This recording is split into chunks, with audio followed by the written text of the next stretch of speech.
Morning, guys. So it's the next day. This is day 2 in Chernobyl. Sam's just finishing getting ready. We're about to go down and get some breakfast, and then we're going to get on the road. So today we should be going into the back into the 10K. So we're actually in the 30K range. I kind of misspoke last night. We're right next to it, but so today we're going back into 10K. Today we're going to go up to the sarcophagus and the reactor area. Also, I think we're seeing the Dugar station and something else, I think, as well as hopefully, depending on if they shut everything down like they did yesterday, we should maybe even go into the control room today, the actual control room where the malfunction, the accident happened. So let's go. We're going to get some breakfast again, and we're going to get on the road.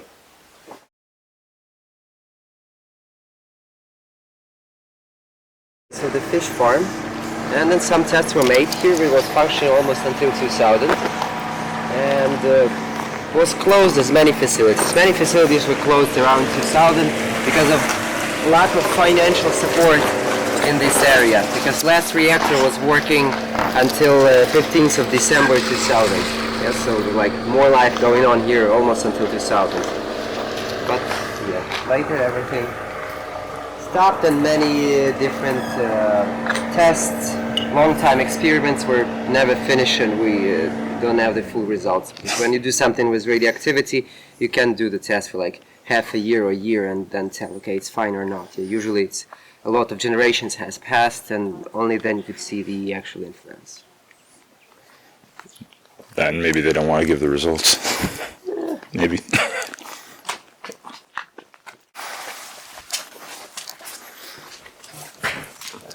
Oh, big bug.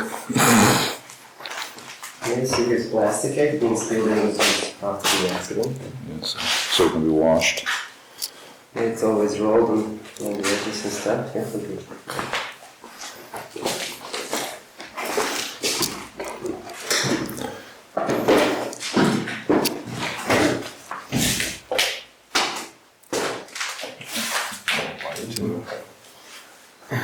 That's what we like to They're dissecting the fishes and stuff. That's what we like to see, though. Nice little like surgery lights. Those are always good.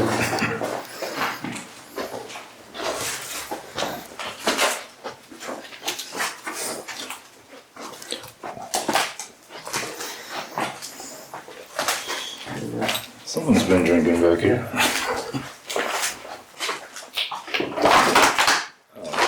Yeah, that's pretty. I mean, these are some leftovers. Formalin, probably. Yeah. Ooh, this looks like foot, you know? This is the thumb. But I think this is a caviar from fish. Yeah, it's like they're just preserving it though for research later. I mean, yeah, they were just left here, and people eventually. Yeah. And you know, this is like a really interesting thing I would say about like post-Soviet laboratories. I mean, you wouldn't have too much like special stuff, equipment. You just use jars from mayonnaise and ketchup and stuff. Oh. Yeah. So here the minnows. The minnows. Minnows live, I assume. They like breed them and then raise them in here to more of a controlled environment, be able to subject them to different levels or different things.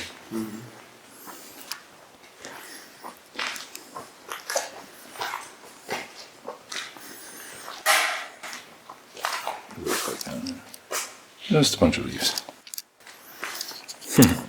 Yeah, I never met anyone who worked here, because from time to time I meet people in the tours who say, oh yeah, we came here like for 2-3 years. We were exploring the influence of radiation on this kind of plant, and later we were out of financial support and we never finished here at the time. Because there was a guy who he was testing this kind of apples. There's like this special kind of apple tree which breeds not with the apples but from the wood. So the new apple tree grows from the far end on the wood. So basically it's a copy of the previous tree, almost. But we know exactly how much the next tree would differ from the previous one. And we know it 100%, like gene to gene.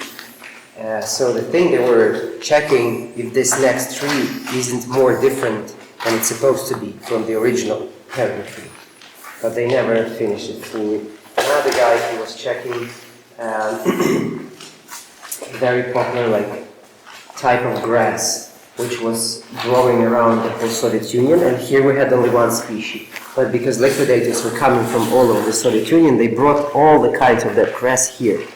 And so they wanted to see which quality, so the same type of the grass will work better. Which plant would actually, and they moved to a certain point when I think the most adopted grass was the one from somewhere from Kazakhstan, which receives a lot of sun, so it means a lot of gamma radiation from the space. It was feeling the best here, in reactive conditions. So here were the minks. Yeah, so they would breed the fish, see the influence of contamination on the fish, and then they would feed that contaminated fish to the minks and see how it's influenced on them. Yeah, like really the second step of the food chain. Yeah, see the next stage, what it would do, if anything at all. Yeah, the direct impact of the radioactive conditions in the water, and then the secondary. Basically, see how it would affect on people, for example, eating. Yeah, because then it would go up the next level, probably, or several levels.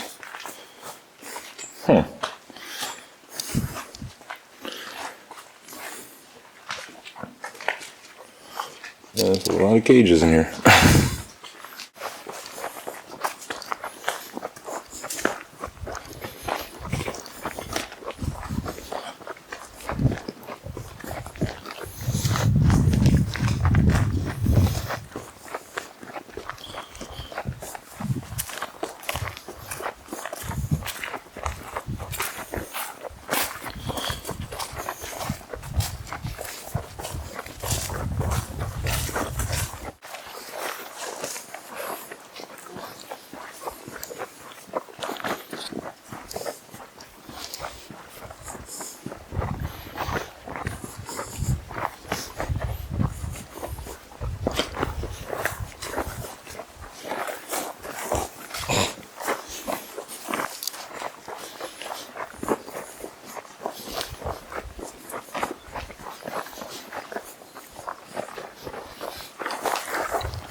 Good check.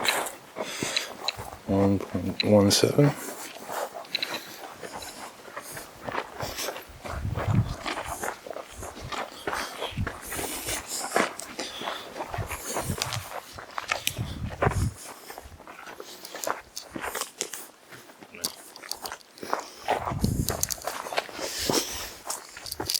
Okay, he's back there. So here we were supposed to see the huge artificial lake, one of the biggest in Europe, 23 square kilometers of area, the cooling pond, but it dried out completely. Yeah, we're not pumping water here anymore because power plant is not working. And here was the fish farm around us. Yeah, so here you would throw the fruit. There are these special platforms. Most of them are there and there, the ones you walk on when you feed the fish or check it. So originally everything basically down below this wall would have been part of the cooling pond. For the most part. For the most part, yeah. More or less was the level of this road. Okay. Yeah, it's dried out quite a lot over the years.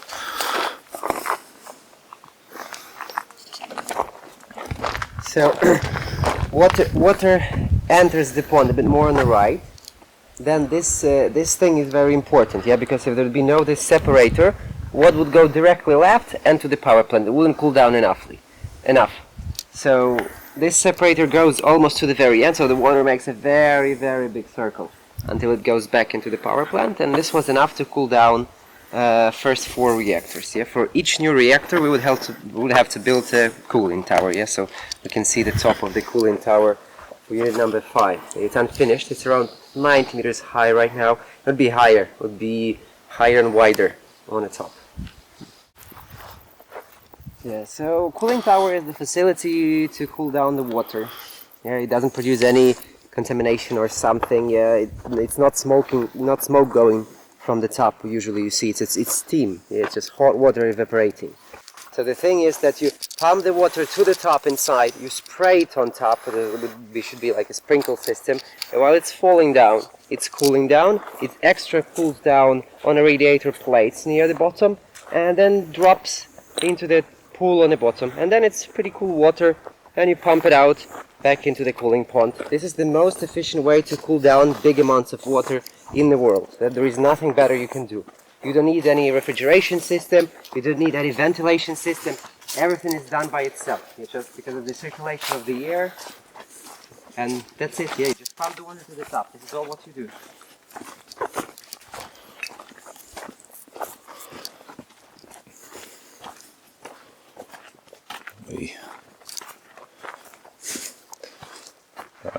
Yeah, and to think it's not done. Yeah, but here it would look like this, basically. It stands on the legs, because this is the entrance for the air, for the cold air. It would be a wall about 2 meters high here for the water. Yes, it's like a pool on the bottom. But in general, this hole would remain. And these are the radiator plates here. Okay, yeah.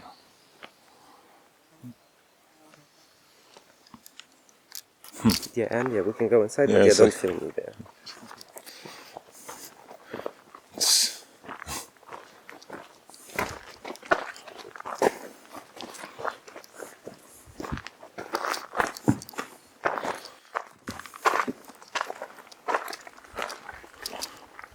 Yeah, unless you're standing here looking at it, the scale is... you're not going to get the scale on video very well. Unless you're actually standing here.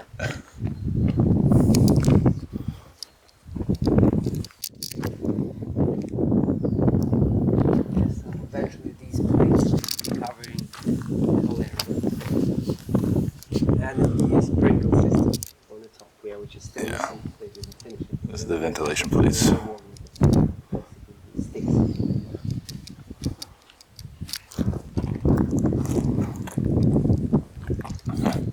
It is impressive.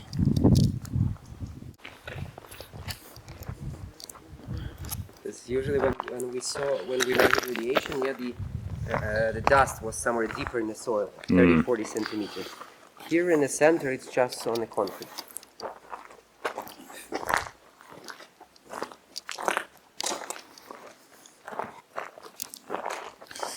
You got the Geiger, don't you? I guess. It's not much. It's like here in some spot we'd measure like 3, 4, and maybe like 10 in the center. The problem is not the actual measurements, but the dust isn't under the ground. It's not always. Yeah, just once in a while, one of the tourists would get dirty, and it's just stuff falling there. It just kind of stirs it up a little bit. Because then on the ready checkpoint we stop, like 20 minutes to try to wash his shoes. If it wouldn't work, we have to leave them. It's crazy to think to work up there. It's so high.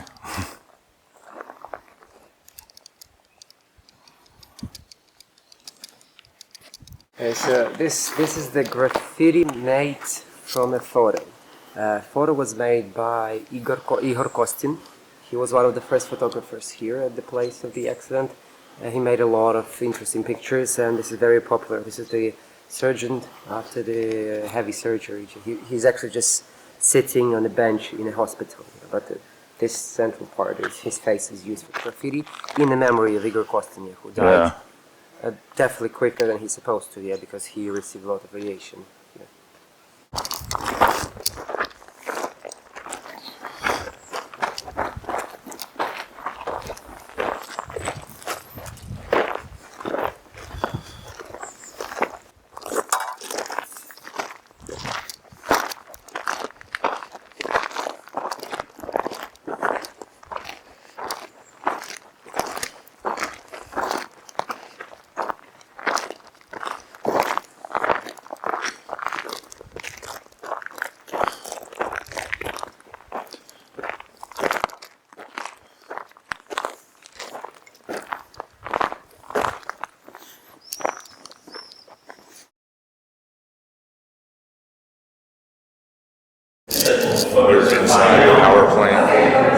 about to go get suited up to get into the reactor area. We just went through security, got tested, make sure we're clean of radiation.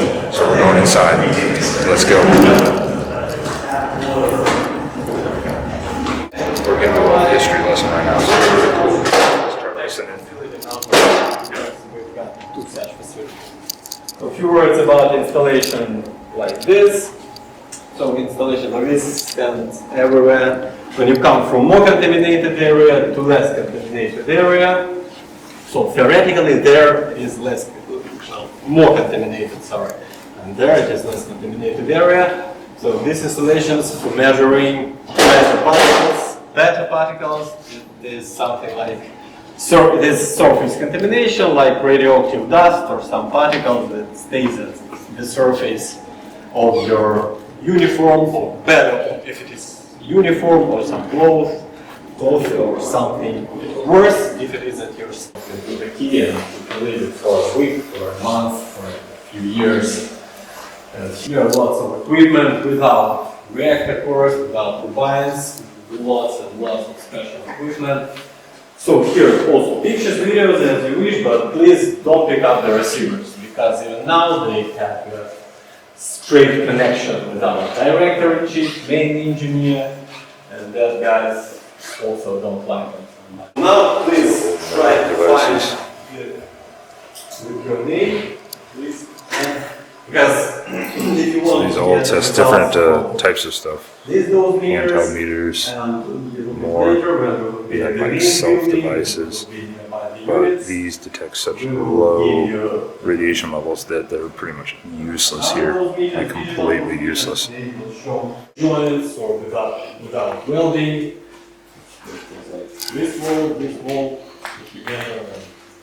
So it should be reinforced because somewhere 2013, one of the wall, this one started moving here, and it caused danger of collapse.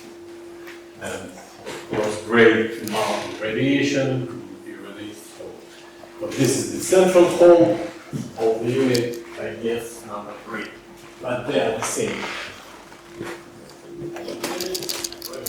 Alright, so we're done. We're literally about to go get suited up to get into the actual power plant reactor area. So, yes, let's do it. Yeah, now we're talking. A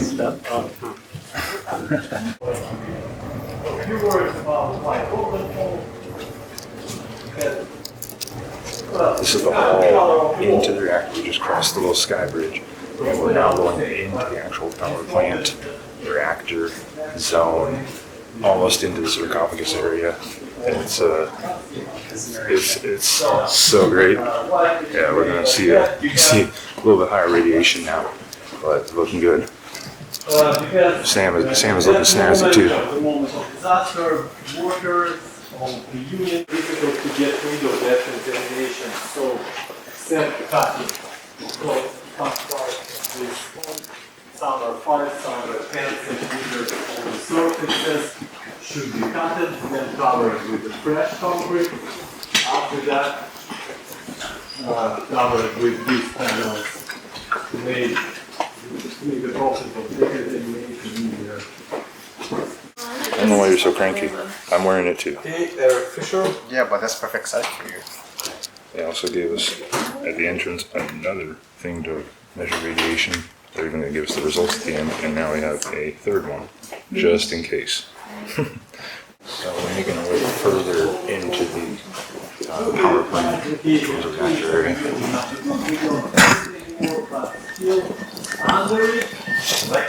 So we're just again making our way closer and closer. So this is going to take us a little while to get into this large area. But there is filming in a lot of the areas, but not in a lot of areas too. So that's why there's kind of some gaps in the video. So. There inside located 21,000 fuel assemblies that collected only from, it was collected only from our power plant from 1977 to 2000 till the unit number 3, the last one was operational. Ow.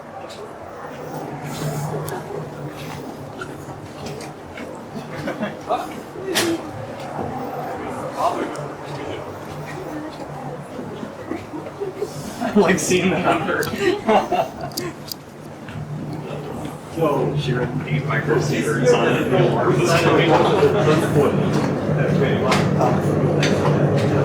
That's so cool.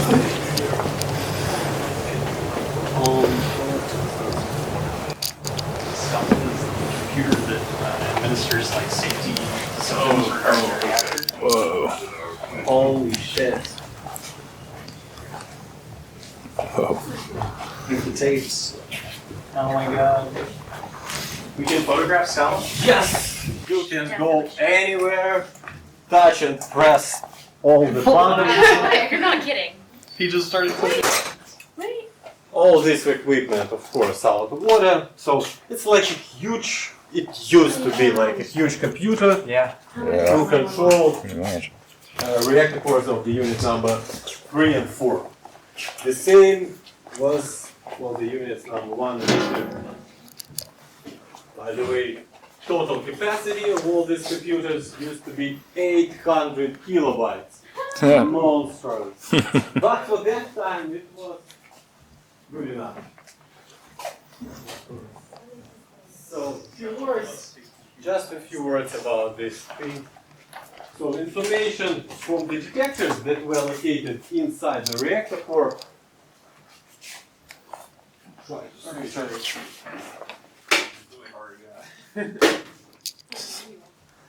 Yeah, everything.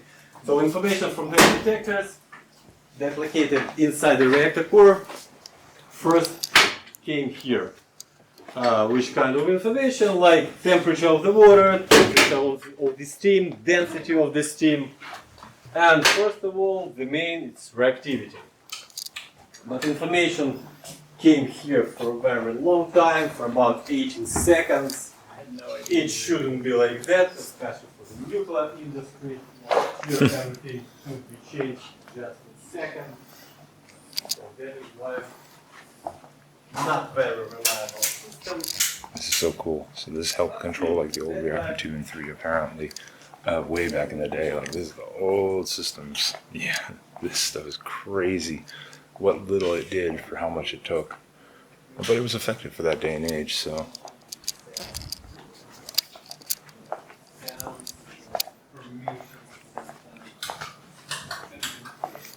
Something. Are you playing with buttons?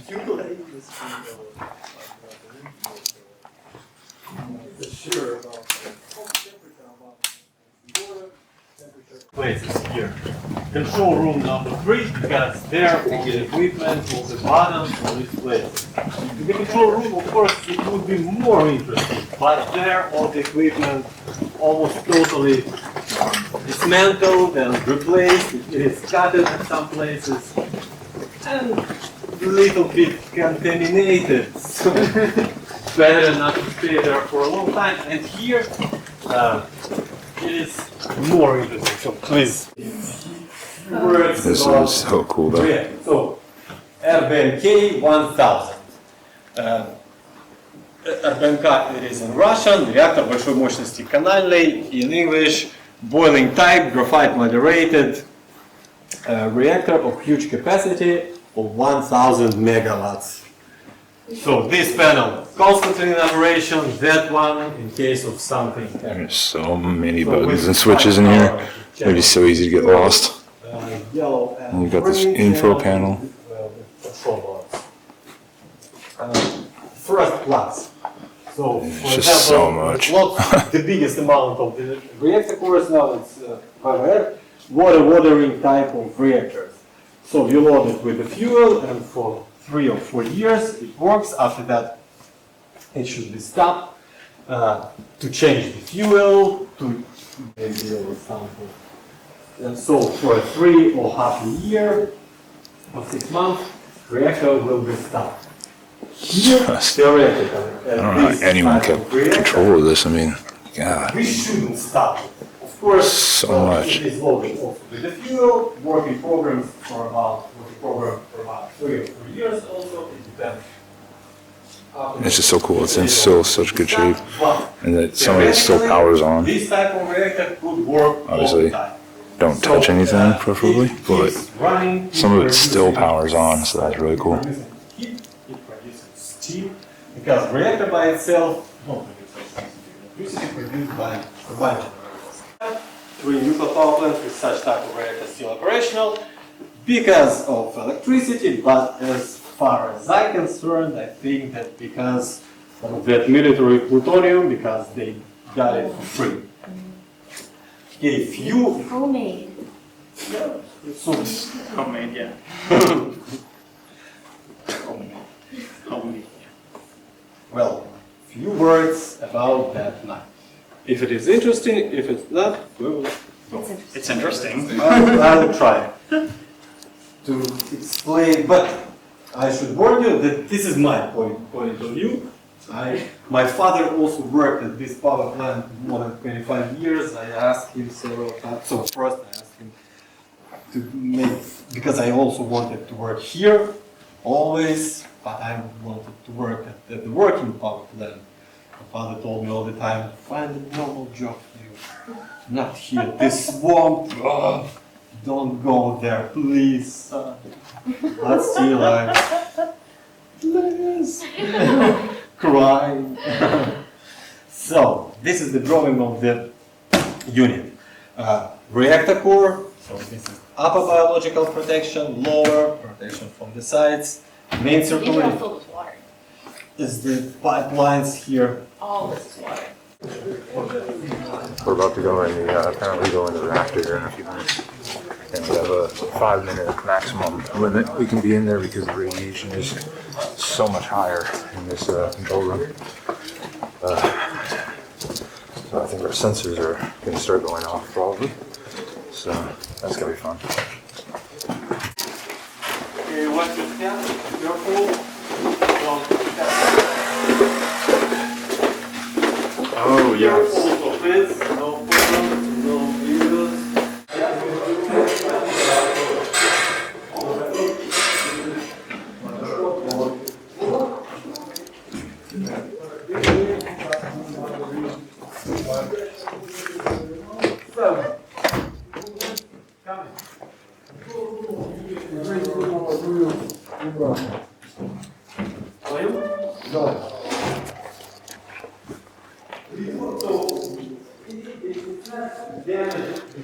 Or something. Yeah.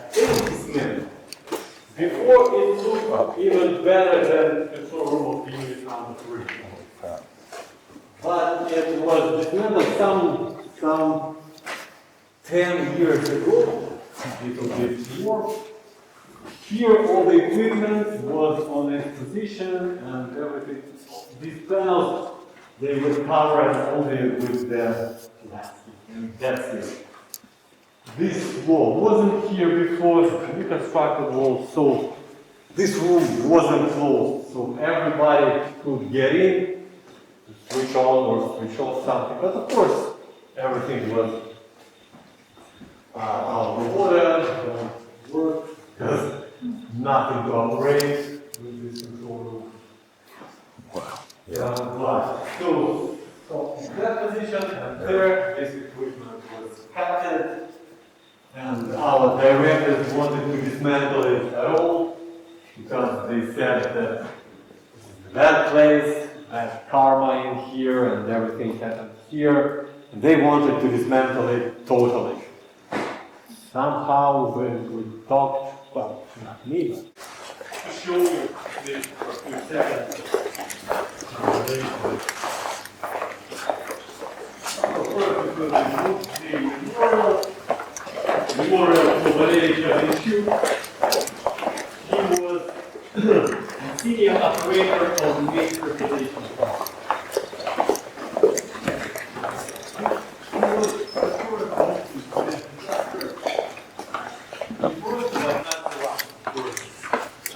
He also was the only one whose body was never found, so his body is somewhere there inside here now. A few times our personnel tried to find him.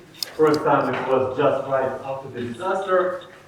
his friend, Valery Перевозченко, also Valery, not Перевозченко, and two other guys for 3 hours traveled all over the destroyed unit number 4, trying to find them.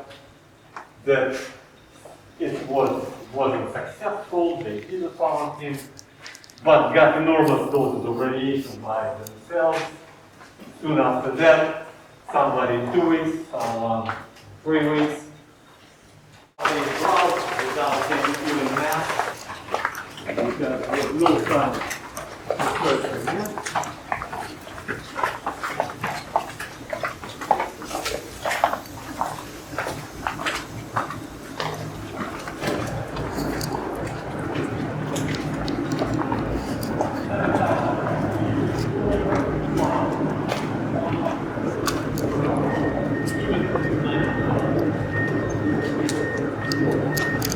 Very powerful machine, so nothing was to work. Then it becomes ventilation. What's the number? If you want a little bit later, I will show you.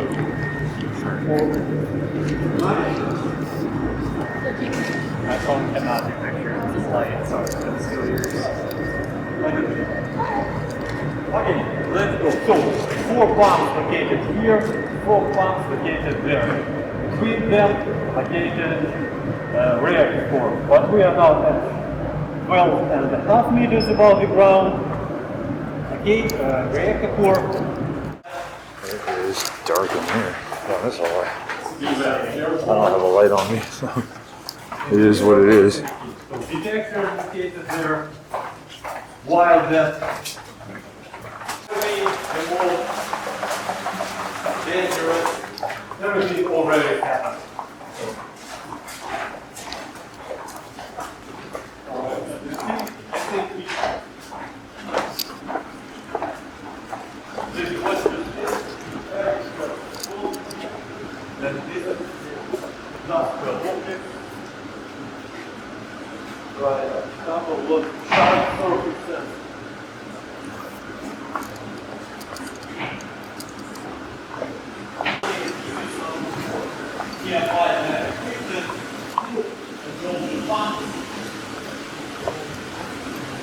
Nope, go away.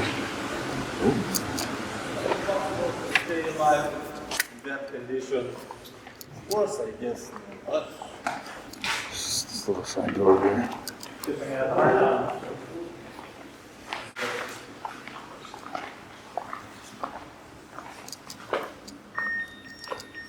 What does it say? Water.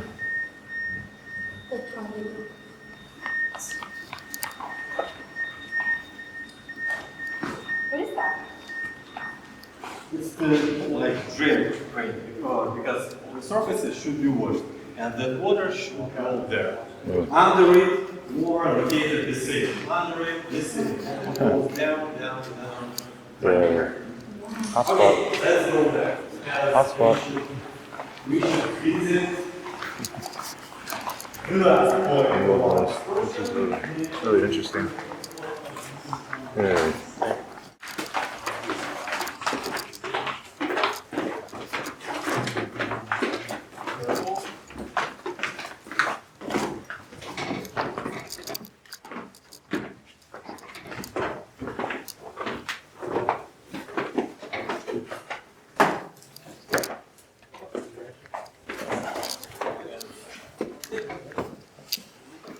Hey, back into the smoker hallway.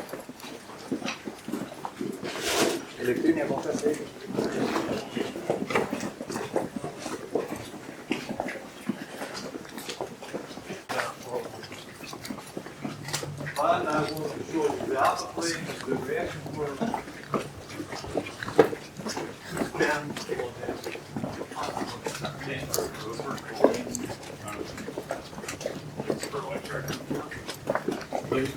So, 6 units at the right bank of the Pripyat river where we are now. And the same, the 6 units at the left bank of the Pripyat river. All in all, it should be 12 units. Is that gas alarm? Looks like it. It should be the biggest industrial object, not only here.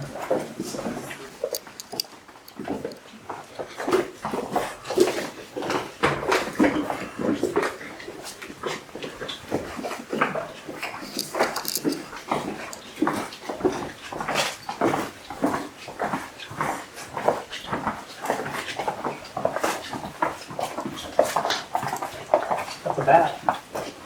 Baby bat right there. I didn't think we'd see bats in here. Bats? Yeah, we just walked right past one. Oh, the dead bat, right? It was on the floor. I don't know if it was dead. It looks like it was sleeping.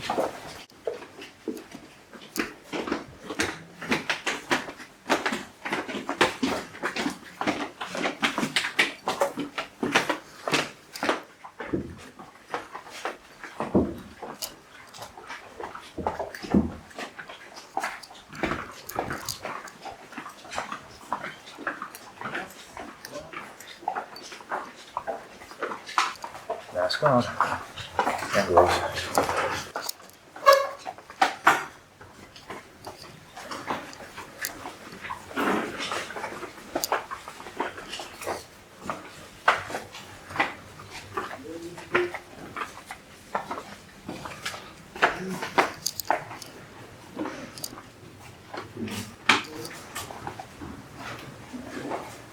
Big red door.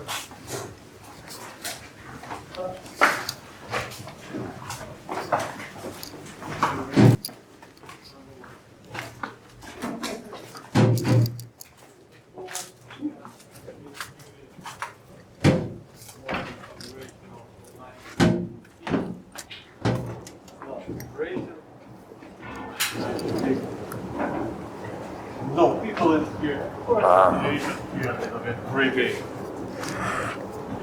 If you want, you can still put it here. Wow.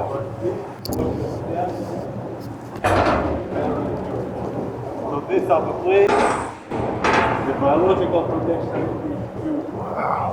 300 kilos. Upper plate with part of channels, it weighs 3,500 tons. The unit number. Amazing. This is awesome. You can walk on it. This is so cool. 30 meters.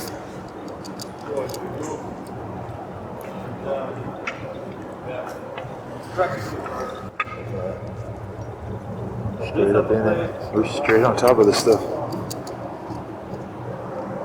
The place is quite impressive, as usual.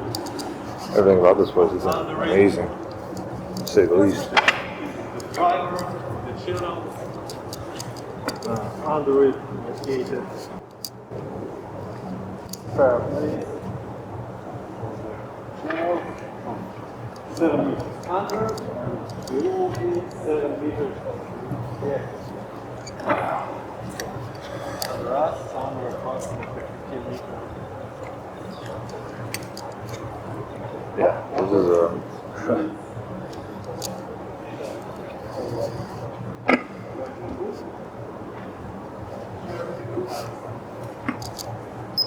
That fueling machine is like another 4 holes located inside, one with fresh fuel, another one with wasted fuel, and 2 additional in case something. we have another one sensor going on. When the process of refueling started,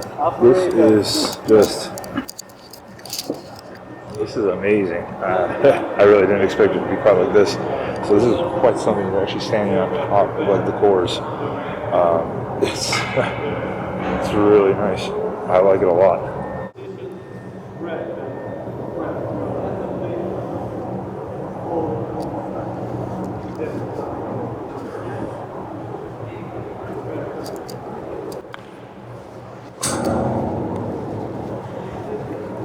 Yeah? Huh? I was so talkative. Oh, because there's a door behind me. So it's going that way. There's a gate, yeah. You You'll get a chance on the way out of the.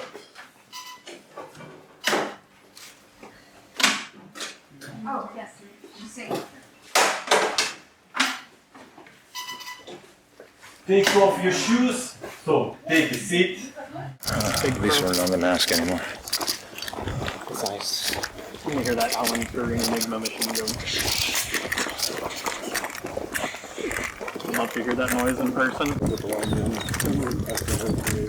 Yeah. I mean, yeah. I kind of feel like when you teach computer science. It's time for lunch. Late lunch, but it's time for lunch. Let's see what we got. Nothing with cheese, please.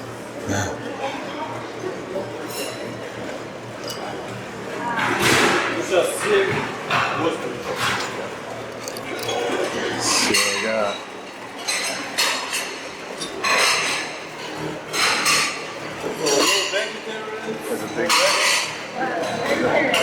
There's a big piece of cheese on the first plate.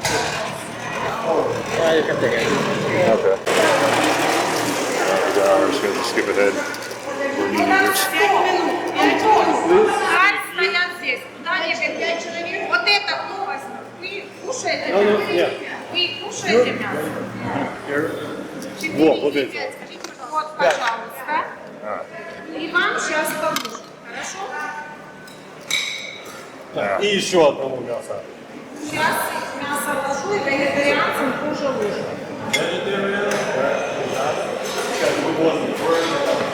Будь ласка, и берем. Oh, and some bread.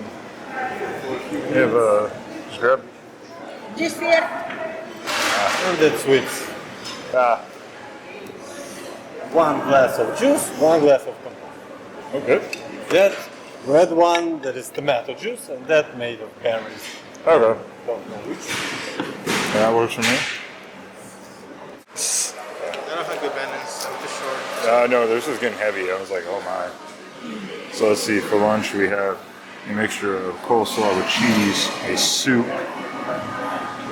rice with a little bit of, it looks like onion and chicken or pork, and then some bread or a sweet, depending on what you want. This is what we got, and juice and berry juice. Not bad for in Chernobyl. Not bad. Enjoy. So this is interesting. The sarcophagus. When opened, Yeah, we were there. concessions have to be made.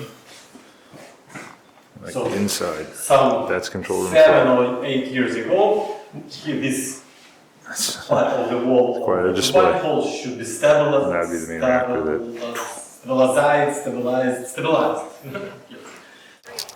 We just finished at the reactor. Inside there. Seeing the control room and everything. So now we got some other places to go before we get out of Chernobyl. So we'll check with you guys in a little bit. Oh, by the way, they didn't ask anything about the camera? Nope. No? Good. So we are in a military part of secret military settlement called Chernobyl 2. There are like two big parts of the settlement, the military one and the civil one is deeper behind the trees. So basically it's kind of like a Pripyat but for the antenna, yeah, not for the power plant. So same, it's built specially for the workers and infrastructure for the workers living here. It's closed, yes, so nobody extra can enter, yes, so no friends or relatives. I mean, of course, it's not a prison. If you really needed to go somewhere, yeah, it's possible, but complicated. Around 1,500 people were living here. It's approximate number. Yeah, we don't have any good documentation left from here.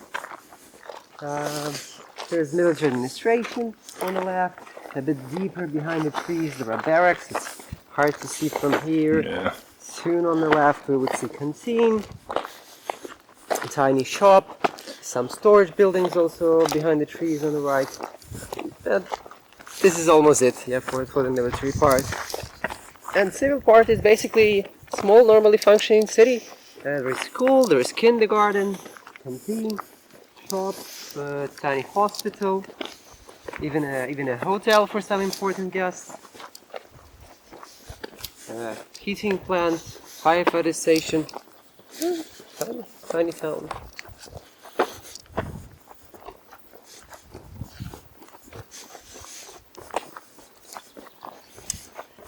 Then here on the right, if you would like, you could go closer and see pretty famous propaganda character on the wall of the building behind the branches. Oh my god, it's impossible to see it from here. Like the Soviet version of Uncle Sam, you know, like pointing at you and telling that, Yeah. do you want to volunteer? Might as well. It's arguable where the Soviet part came from American or from the very original, from the British one.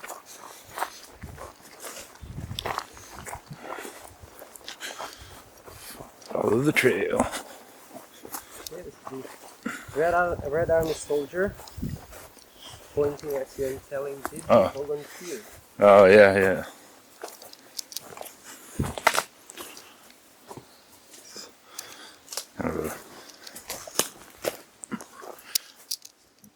And the spider webs. Yeah, it's picking up bits.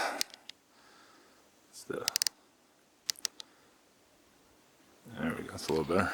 In general, this is like cult painting, because later there were like thousands of different interpretations of this used in art and pop culture. Absolutely everywhere.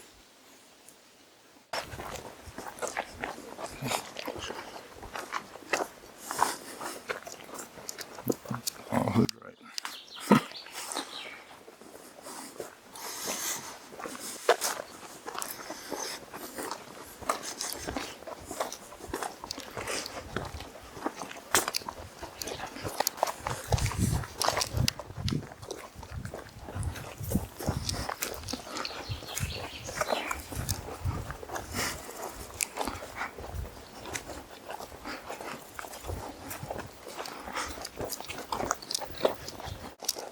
So this was already the entrance only for those who directly worked at the Duga radar. Yeah, so your wife, kids, or some just other guys in the infrastructure of the settlement, but who were not directly working at the Duga radar, they won't be able to pass these gates. For everybody else who wasn't working here, this thing in general was the center of far radio connection. So you never would openly talk that this is the radar to spot United States missiles. Yeah, some antenna. And it's a usual thing that you would never tell your wife what you're actually doing at your job, especially if you're working at a secret object, military object. The less they know, the better they sleep. Yeah.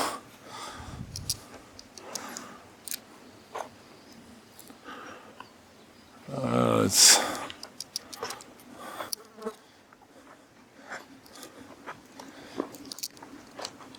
Again, to think that like that one guy climbed the top of that thing. It's like, why? Why would you want to do that?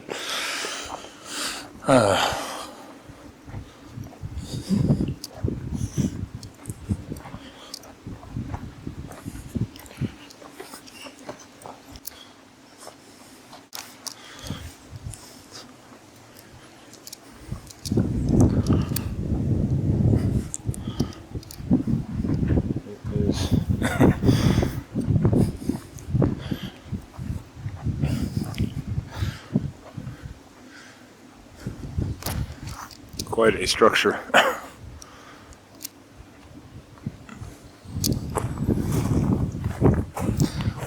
How long is it? Like, how long does it go down?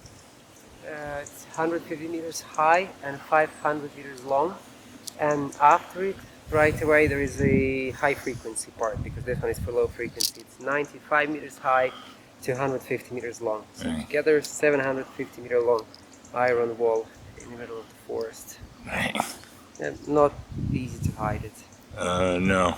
And of course it was easily visible. Here we are receiving the signal from the north. Here we don't need anything from the south. That's why these cables on the left, yeah, they are on top of us. They are screening all the signals coming from the south. So we have clean image from the north.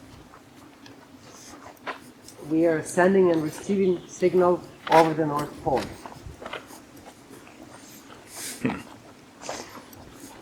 Another antenna, because there were two of them, was located on the far east of Russia, near Komsomolsk-on-Amur. That antenna was sending and receiving the signal over the Pacific Ocean. So using basically the equator direction, and we were using the pole direction.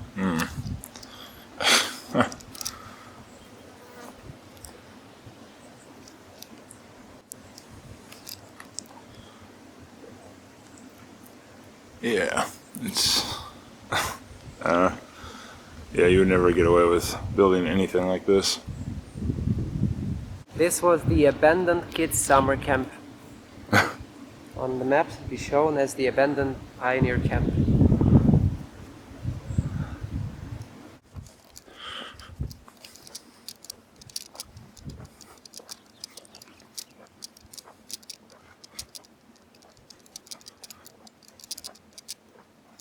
Yeah, so this guy in general with the graffitis, he kind of making fun of the tourism here. You know, that this guy is like looking, it's Pokemon Go, I think. Yeah, he's like looking here, you know, and he's dressed like a kid, you know, and the other guy is a protective suit. But at the same time, I mean, he was going here with a stalker, and stalkers also do the tourism for money. Yeah, they do the illegal tours, and you pay them. So this is the same, but from the other side.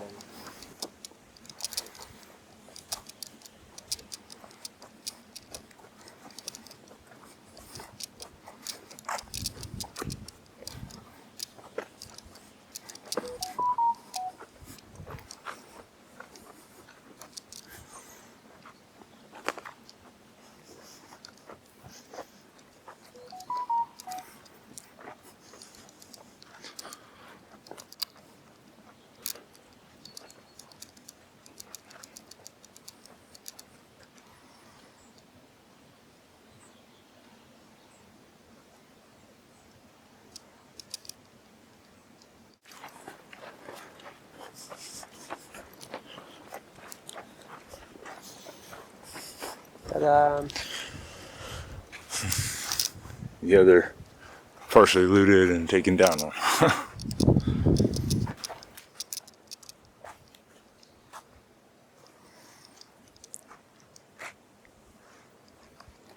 Proper way to cut down something like that is to blow it up, put it on the ground, and then cut it on the ground. But you need some specialists for that. This was usually just done some, you know, guys on the shift, well qualified workers who just doing that for some guy on top here in the zone. Yeah, I would say just blow it up too. That's Via that there are no specialists, and you know this is only what they did. It's still standing. There's just a lot of the pieces left over. Yeah, we everywhere. Go farther, you will Looks see like. more of them there. Yeah, it's just a it's just a scrapyard over here.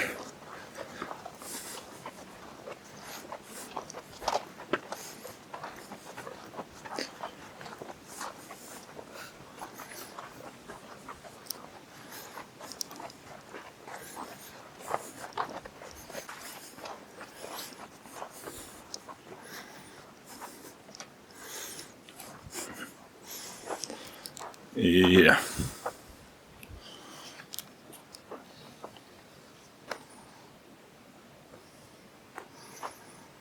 Yeah, we can walk around. There's a cool place behind it. You can see also the other fires everywhere here.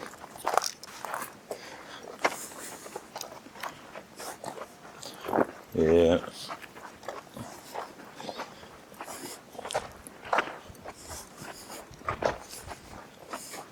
Yeah, and you saw a lot of sand. Yeah, people were usually asking, like, who brought this sand over here? Like, what is it doing? This was probably, you know, to have it nice and flat in front of the antenna. 100%. There were even guys who are telling that the sand was brought here. But this is how it looks in Police.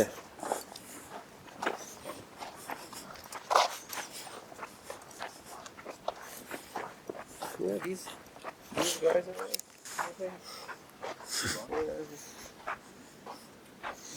Trying to reach it.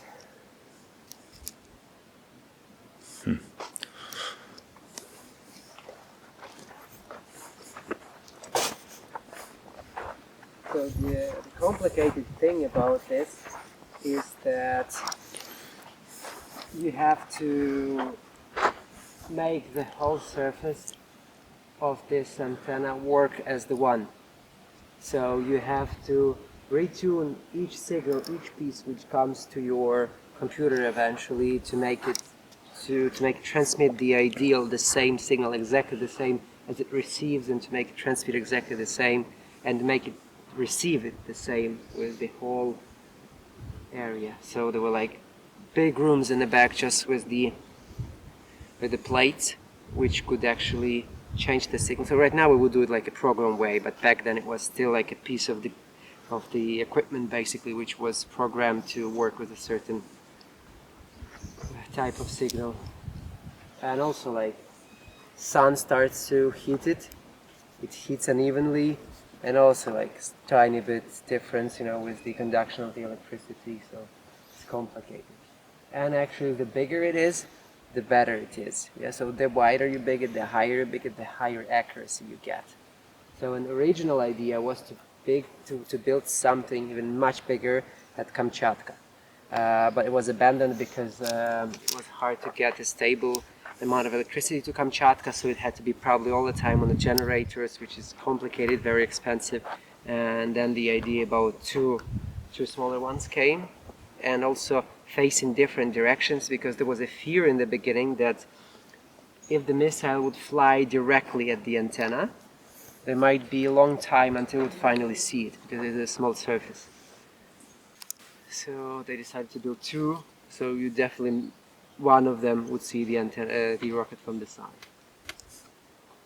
But in general, yeah, they were not like directly connected. They could work on their own. And you needed, the low frequency, the high frequency, to change the frequency a bit depending on the condition of the ionosphere, because sometimes one frequency would reflect better, sometimes other frequency. And like kilometer behind us, there is another tiny system called Krug, the circle, which would have two concentric circles of the receivers and transmitters, sending the signal up, receiving it back, and constantly scanning the ionosphere, understanding which conditions are better for which frequencies, and then this info would go to the transmitter, and you slightly change the signal. Yeah, here we can see some very initiative guys who are already cutting off the parts of the... Oh yeah, right there on the base. Yeah, it's not gonna help the structure.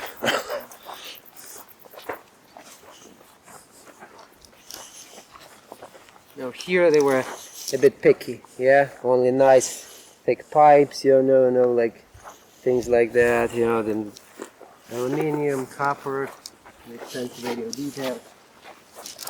So we can still just gather money here, just laying on the ground.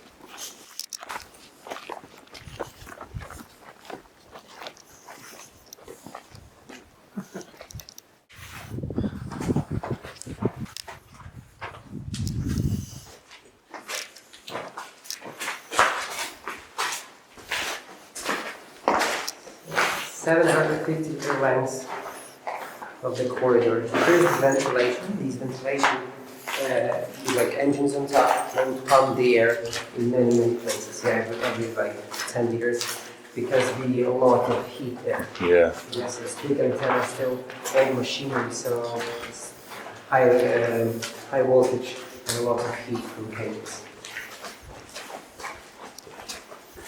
AC actually like the biggest amount of power in the station wouldn't go on the computing system, it would go on the cooling. And the cooling is basically on the computers, because it's 86. Computers have the frequency still in kilohertz, not in megahertz, even and then we're talking about gigahertz. It's 10 everything is huge. If you heard about computers sizes of buildings, this is more or less that time, 70s, 80s. And here was like a top-notch sort of thing. Just And fire extinguishing rooms. They weren't able to use water here because of the electricity, so there was a home fire extinguishing system. Cables originally were under the floor. Yeah, this was just the maintenance space before the so you would take care here about the ventilation, you would have access to the cables, now everything was 15 meters. So basically there is not even a place in the cable where you don't have access. So in the poles and the antenna and the ladder is inside, so either in the pole and you can check something there. From the antenna's pole to here there was a tunnel underground. Here also have access to everywhere, and then it enters to the buildings. And we would go to different one. Yeah, this is the high frequency. Oh yeah. We would go to the main control for low frequency.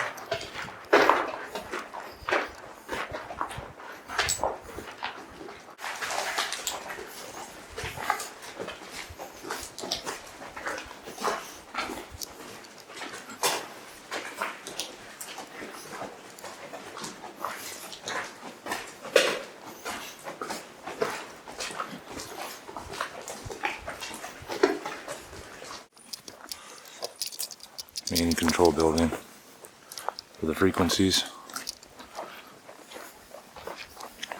Here's the fancy entrance. Oh yeah, there's a bunch of all the equipment back here. It's broken, but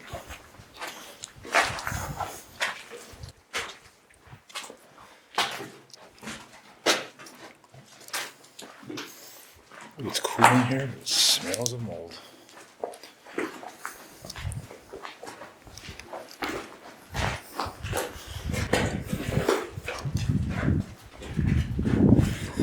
Like these doors. Careful with the cable channel.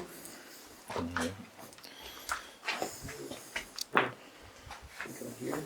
Which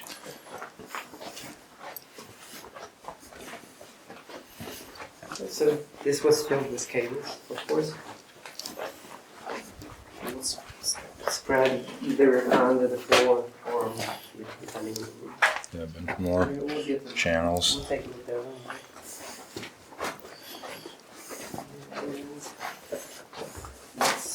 Let's take a glance here. Yeah. This is better.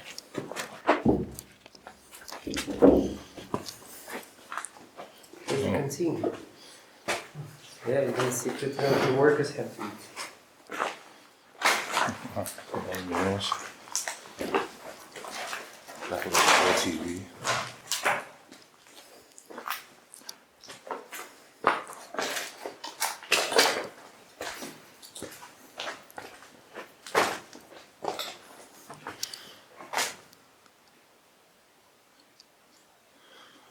And there was a lot of nice little touches.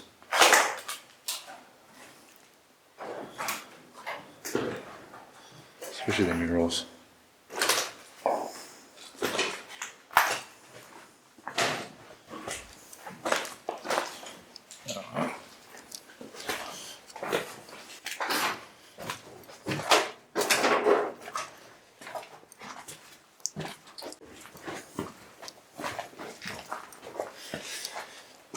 Oh.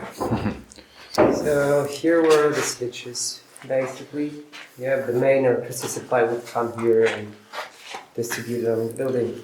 Wow, that's a lot.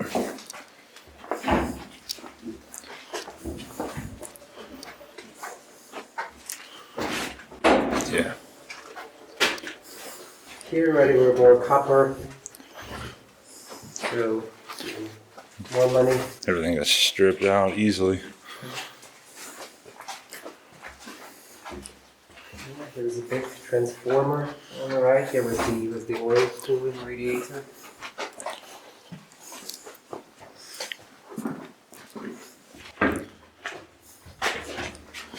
Yeah. Another one. There's just so many old parts. Just everywhere.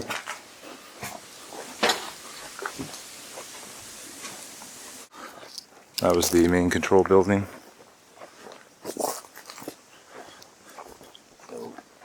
at the receiver building is also identical. At the transmitter building is identical. Yes, so it's the same, and the transmitter was about the size of the high frequency antenna. Let's scrap that one here.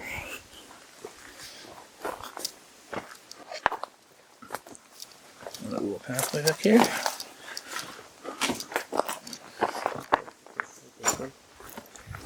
It's solid. Whoa.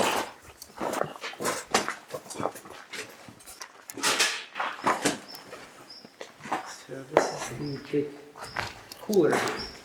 Yeah, so half of this building is a few computers basically. And here's the coolant, so huge ventilating engines standing here. There are a few left in different buildings, so I will show you so you would get what I'm talking about. And there was also water cooling system, so there was a radiator inside. Water was cooled air with air, so there would be a lot of heat, crazy amount of heat. Basically, the ground floor is the cooler and electricity supply. The whole first floor is the ventilation, just the spread of the cables and ventilation to the computers. And the second floor is the huge motherboards.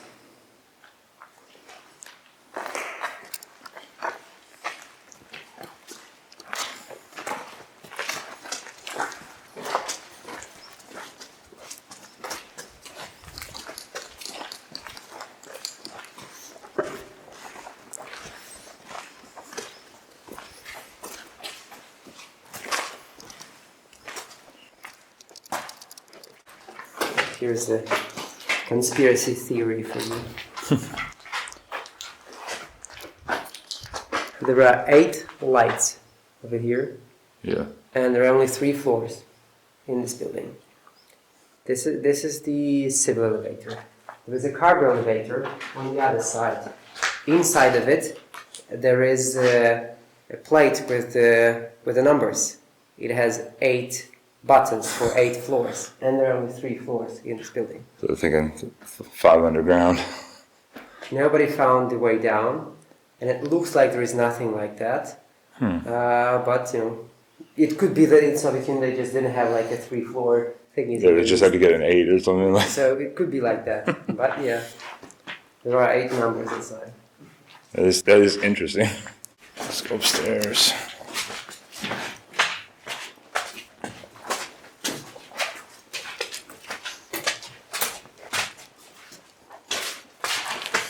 That's a whole foam everywhere.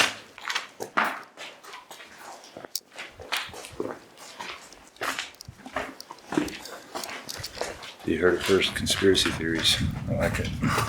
This thing is the ventilation pipe on top of us, yeah? So the ventilation is spreading here to each part of the computer. Yeah, there are separate engines for different parts of the computer.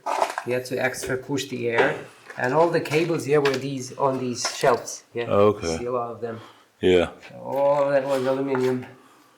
You can also see many green pipes over there. This was the water cooling. There would be a lot of water also to cool Oh, down yeah. everything. Crazy amount of heat produced here. So this whole floor basically is the ventilation of the whole building.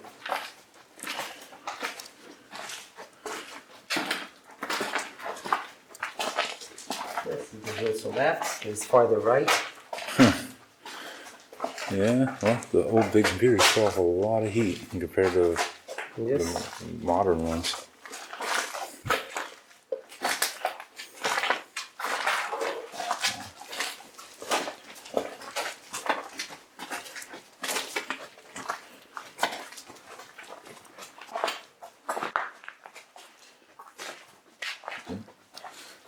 Just keeps going and going.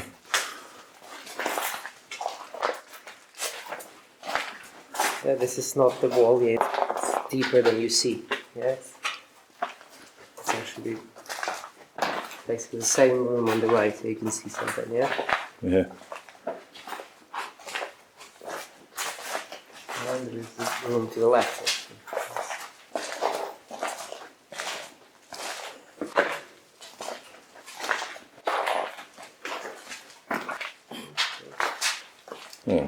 here to run this place, like troubleshooting the wiring.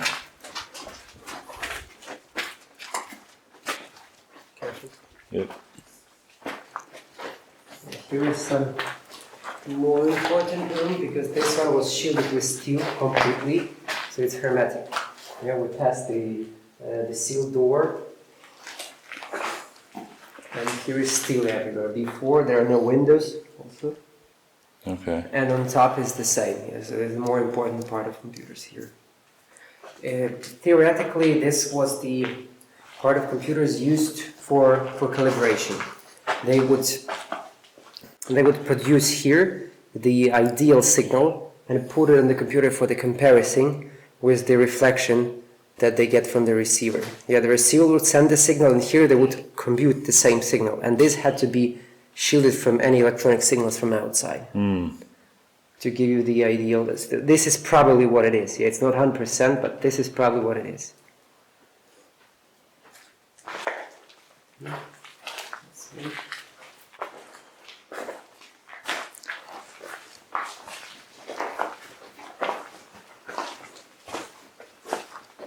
Yeah.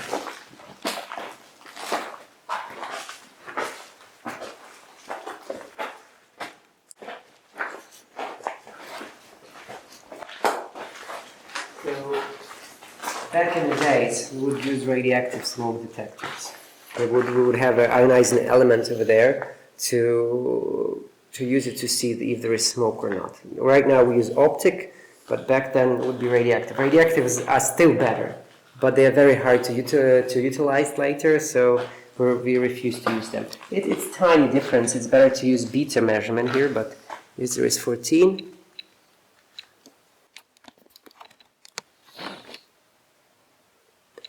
It would get tiny bit more. 15.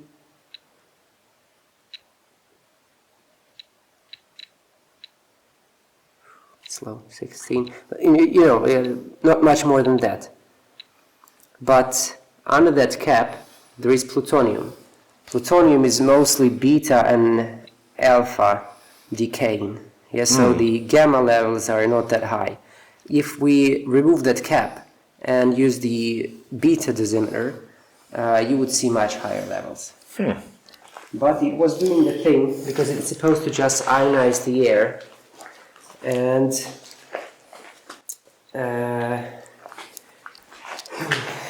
the current was able to go through the ionized air. If there is a smoke in the air, smoke particles, they would put the ions together and the current would stop going. So or you don't understand what I'm saying, no?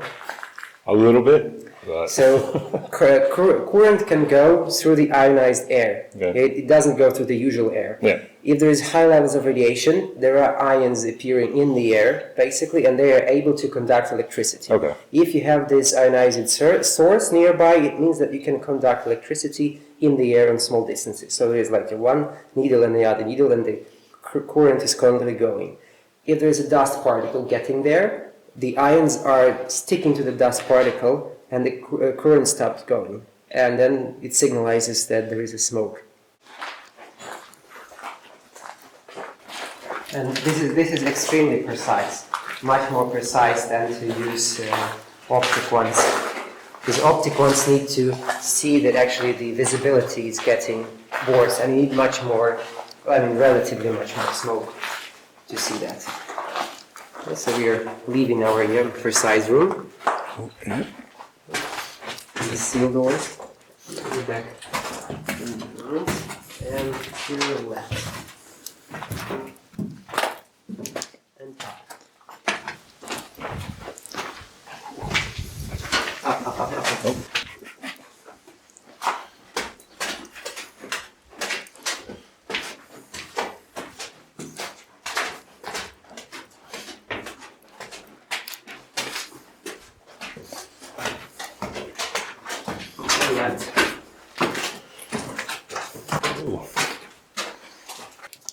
So here were the computers. It's right now. So in these shelves like in front of us, they would be here, on every hall, on top of every hall. Okay. It looks for us right now like a big server room. But actually it was like, a few computers here. They were just big. Usually one row is one computer. And the second row is the same computer but doubled. Because it's a military, so they would always double everything. And yeah, everything is huge. Right now the transistors are sizes of nanometers. And here they're still centimeters. Yeah.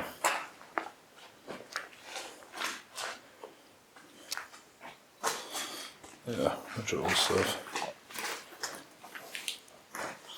This is a memory circuit. And it can, I don't know how much could store, like kilobytes. Probably something like that. Yeah, so these are contacts, and it's hard to see which way. This one is still packed, okay. There are like a lot of copper shreds there, which form like a huge net over there. And then on the crossings of that, there are tiny thingies which could actually gather a charge. And this would be a byte, either charge or not. That's also pretty open. Way to store the memory. Store it later.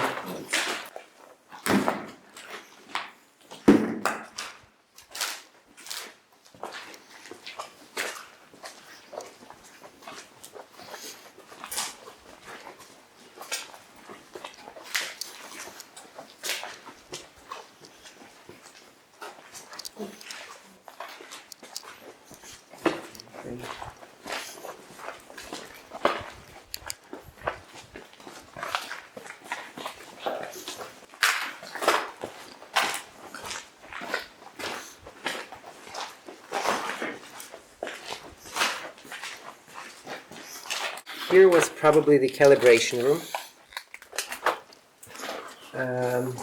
Here you would actually try to see the distortions, to remove the distortions from the signal that you get from the antenna when it's conducting, yes, so all the cables and everything too, just make everything work to get the clean signal.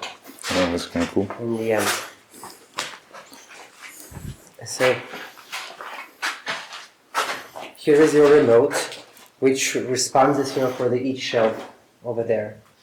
Each shelf over there has things which it's kind of a chip, probably. Yeah. So we can program it. Yeah, you can see there are these graphite sticks over there.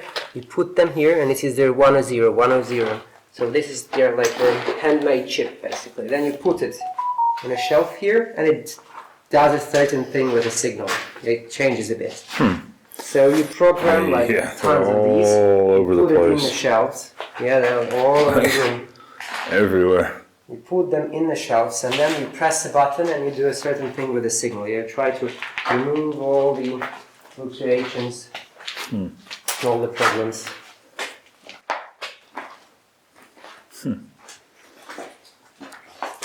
I mean, right now, all of that would be done programmed. We are not manual. We have it be all in one place in computer. Yeah. Like you could change like this base, it was one server. They're just stacked everywhere.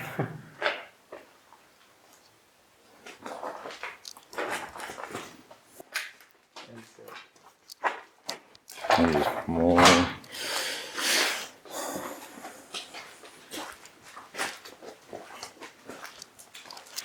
This was the top-notch computer system of the 80s in Soviet Union. It was like nothing better, more powerful, complex than this. Yeah, that one's in much better shape than this one. But yes, they're still just everywhere.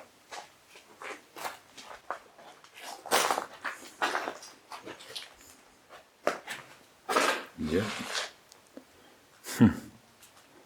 That's interesting.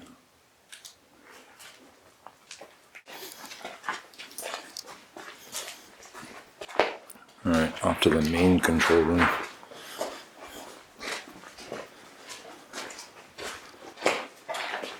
Guess I mean. I think I did backwards. Oh, here? Here it is. Oh, shit. The Holy Grail Bugarator.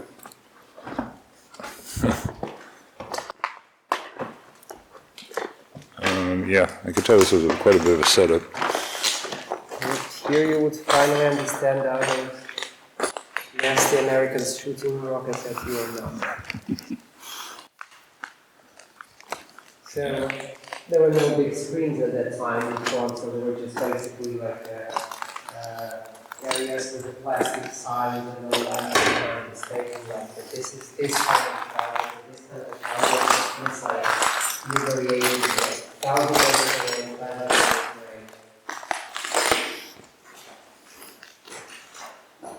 range. Now on the rooftop, more graffiti.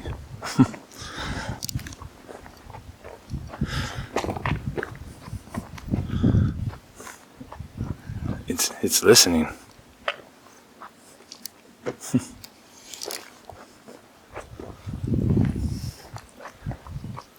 There's the back of the Dugard.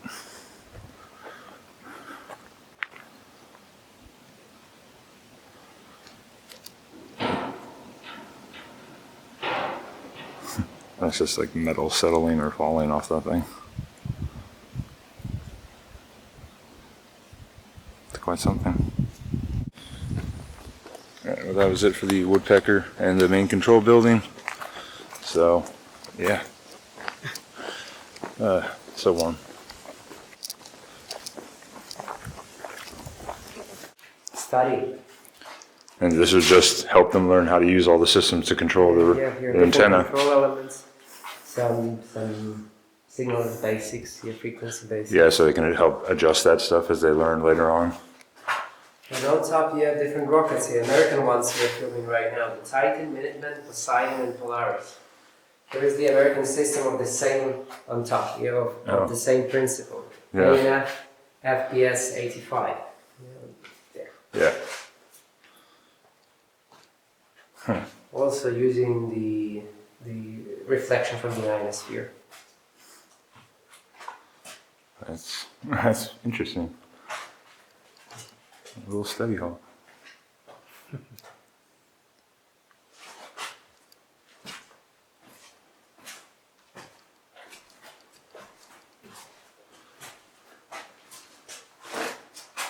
Okay, they come here and just learn some of the basics.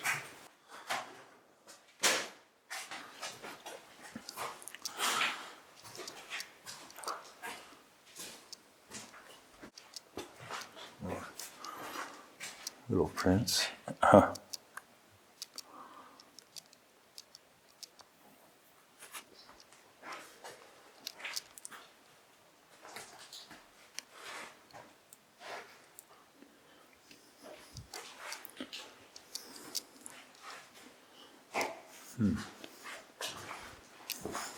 There would be the teacher or the instructor.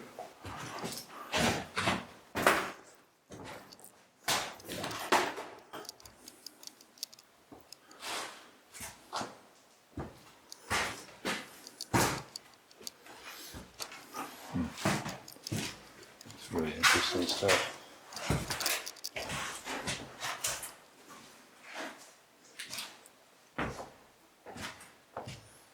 That's really interesting. As our time in Chernobyl came to a close, following all that we had seen and learned, we weren't ready to go. But as our venture back to Kiev began, it gave us time to reflect and wonder just what will happen to this amazing location in the future.